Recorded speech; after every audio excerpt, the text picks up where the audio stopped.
बिस्मिल्लाहिर्रहमानिर्रहीम अस्सलाम वालेकुम वरहमतुल्लाहि वबरकातुहू। आज फिर इंशाल्लाह अल्लाह की दी तौफीक के साथ, with the blessing of Allah subhanahu wa ta'ala, mercy and grace, we are here. I am here, a son, a father, a brother, a husband, with the Quran and with children. And as you know, we have been covering Surah Al Nur, chapter 24 from the Holy Quran. And today we're going to read from verse 23. So, verse 23 reads, "Those who falsely accuse careless, but nonetheless chaste, believing women shall be cursed here and the hereafter, and will be severely punished on the day." And then that's the obviously full stop. They and will be severely punished. So most of this, I think we already covered in the previous, yesterday and the day before. I don't want to spend too much time on it. Chaste, believing woman. Chaste means the unwed woman, those who haven't lost their dignity, the pure woman, yeah. So again, like you probably remember that we discussed this, that if someone accuses or slanders a pure woman, then Allah again is saying here that they'll be cursed here in this world, and they'll be severely punished hereafter. Then Allah says in the verse 24, on the day, and when he says Allah on the day, is referring to the judgment day, yeah. Tongues, hands, and feet will testify against them for what they did. So here Allah subhanahu wa ta'ala is saying that the non-believers and believers, they will deny the wrongdoings, in simple words, yeah. They will say, and the people will come, people where somebody has been nasty to them, they have harmed them either physically or by verbally.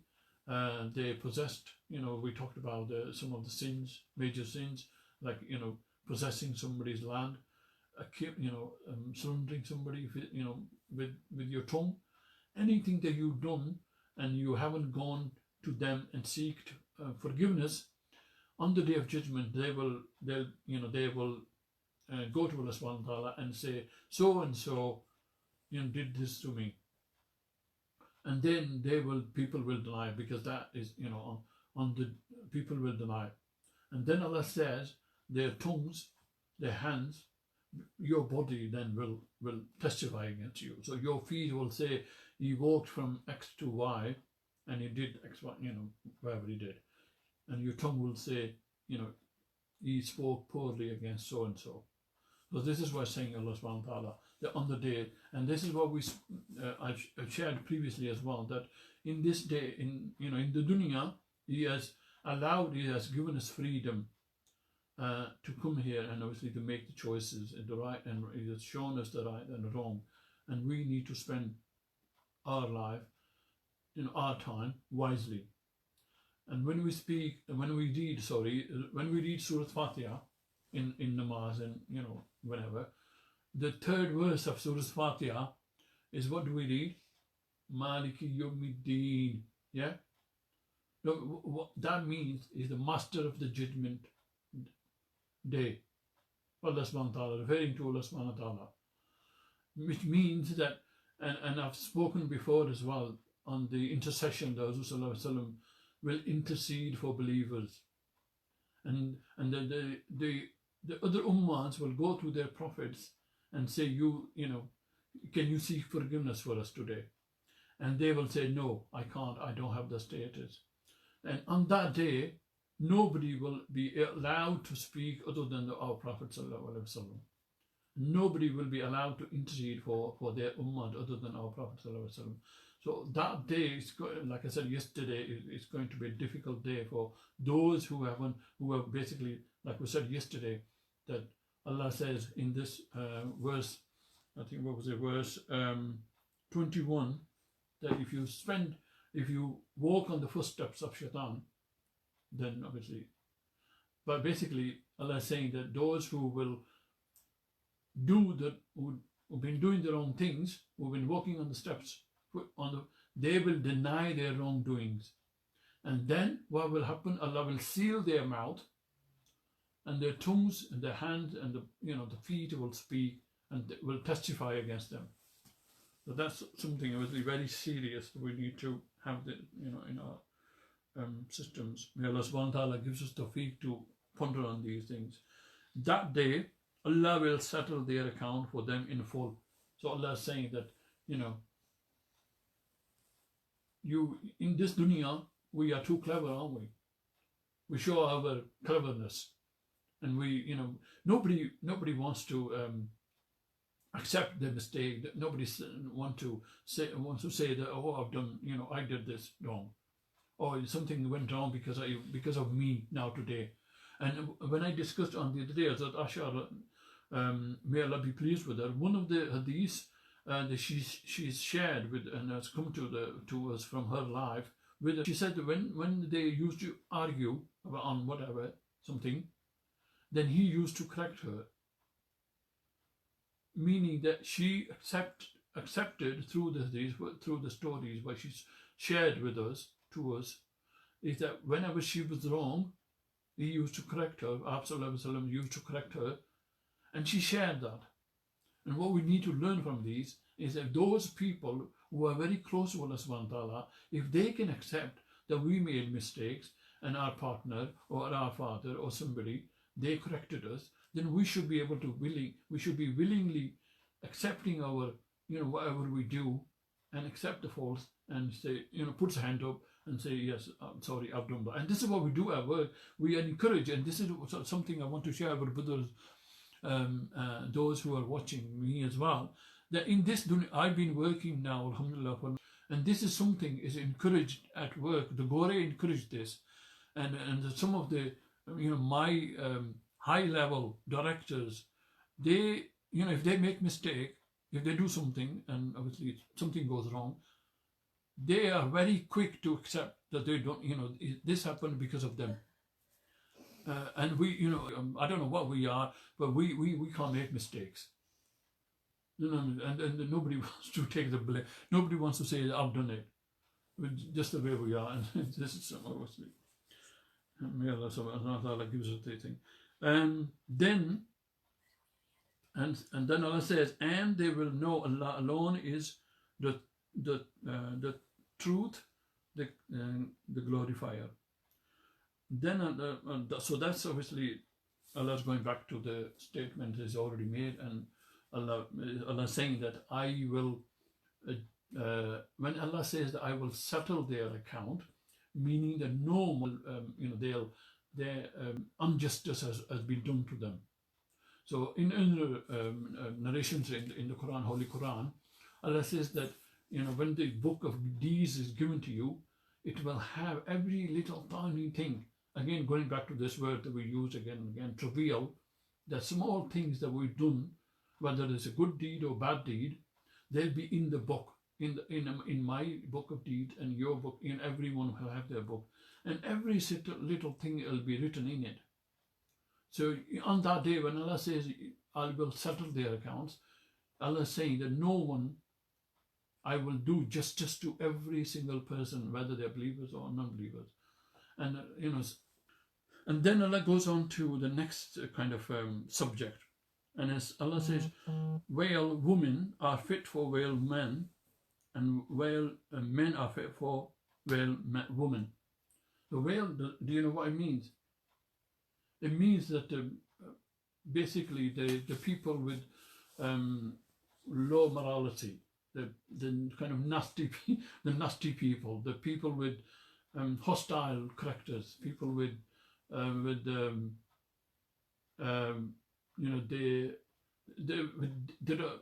don't have any respect for others. So basically here Allah subhanahu wa ta'ala, first in this verse, from this kind of passage, if you like, Allah spoke about the pure people. Yeah. Now Allah has gone on the other opposite side of it, and he's saying that those people, either they are male or female, they are, if there's a low charactered female, then there's a low charactered male for him as well, for her as well. And if there's a low charactered male, then there's a female as well. If you say pure, if you walk on the path of I identified, then I will bring, and if you don't lose your dignity and stay with the Allah subhanahu wa ta'ala's wills, don't lose your patience on, then He will make it easy for you. He will pave the path for you, and He will bring the right kind of person for you as well. Does that make sense? So that's this way it's said. And then Allah says the next bit is that the moral women are for moral men, and moral men are for moral women. So that now Allah subhanahu wa ta'ala is talking about addressing the other side. Yeah. So this is what we need to, if we want, this is a good topic in the sense that if I want my partner, for example, to be, I need to have the spiritual, the morality and the spiritual, because we're Muslim obviously, that I need to have that level of spirituality as well. Yeah? And Allah will make it easy for me to find that kind of level of person for me as well. Then Allah says, such people are innocent of what others say about them. They will be forgiven and have generous provisions. So when Allah says general provisions, it means the Jannah. Yeah.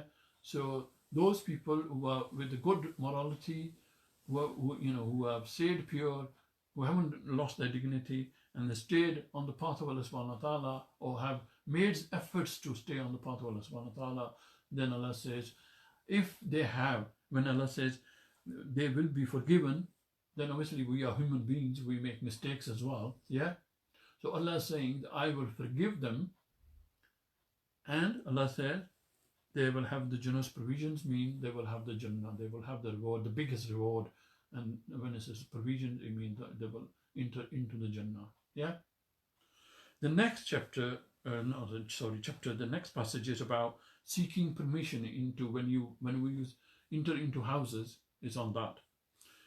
From verse 27.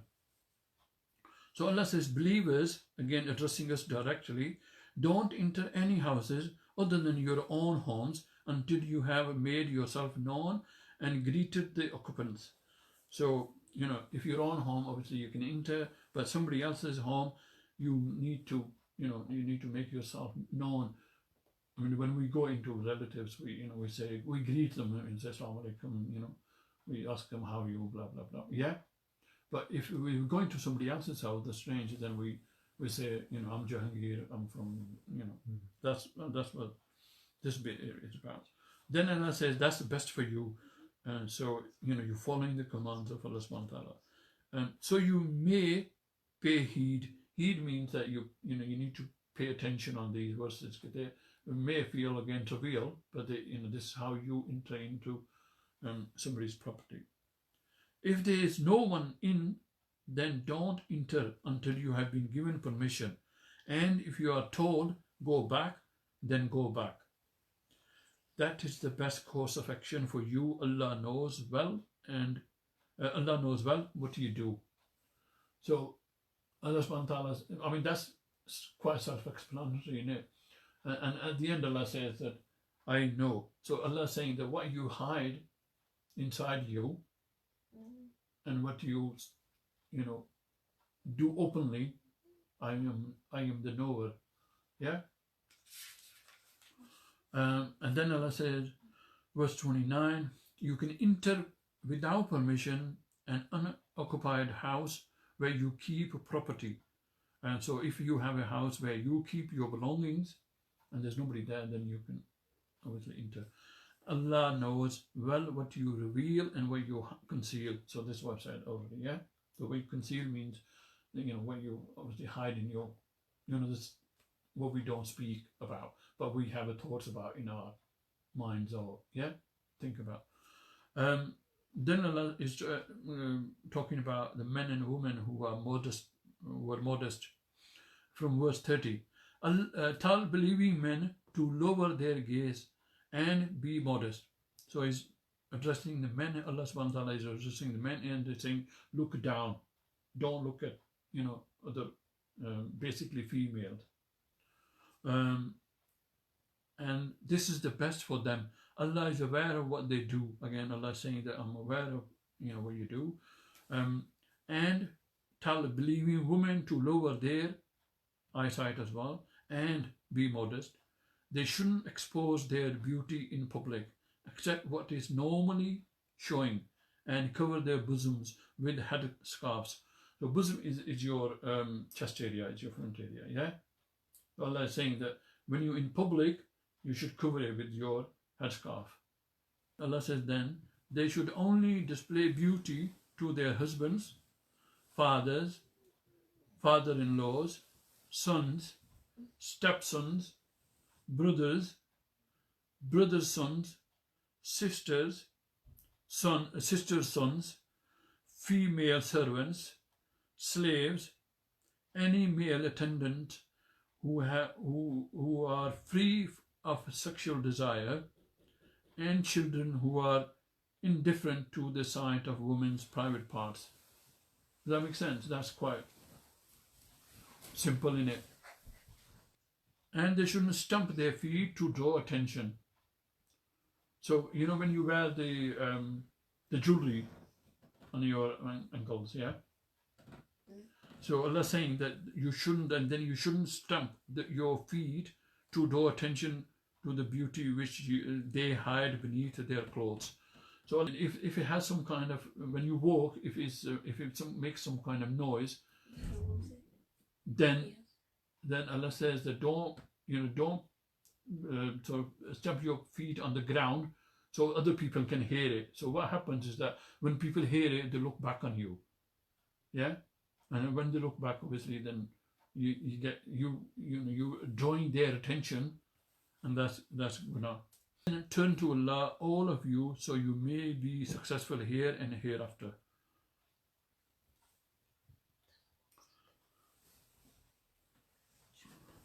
Then that was quite simple, wasn't it? Self-explanatory. We don't need it.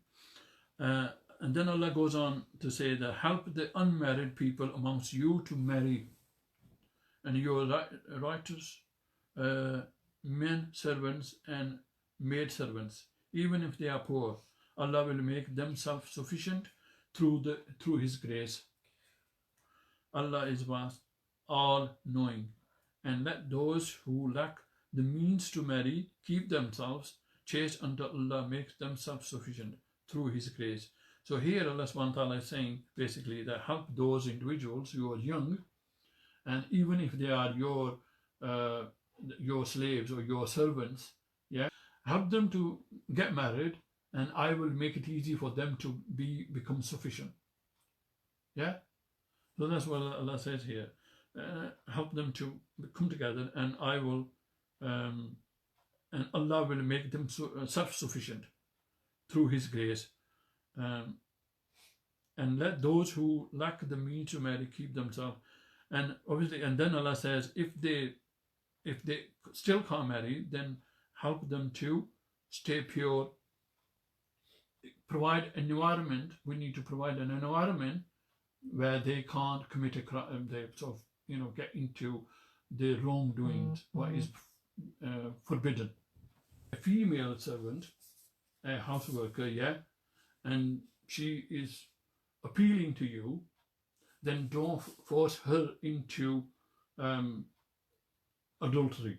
Yeah, so this used to happen in them days when people had, and it still happens obviously in some countries where people are rich and they have female workers in their homes, because they're young, and the females and the male, they want to have sexual relationship with them.